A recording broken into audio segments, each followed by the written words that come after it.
Welcome to my channel. अस्सलामुअलैकुम। आइए जानते हैं अशहर नाम के मायने और इसकी तफसील।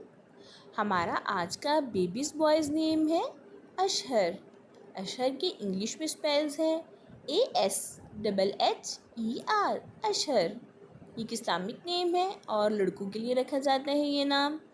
ये अरबी ज़ुबान का लफ्ज़ है और मायने है इसके बहुत मशहूर अशहर। इस नेम की तफसील है अशहर अली, अशहर अहमर। इस तरह से हम ये नाम रख सकते हैं। आप भी अपने नाम का मायने जानने के लिए कमेंट्स में अपना नाम लिखें और मायने जानिए। एंड अपने नाम की वीडियो बनवाने के लिए आप मेरे कमेंट बॉक्स में अपना नाम कमेंट कर सकते हैं। And please like the video, subscribe my channel. Okay dears, फिर मिलेंगे न्यू नेम न्यू वीडियो के साथ। अल्लाह हाफिज़।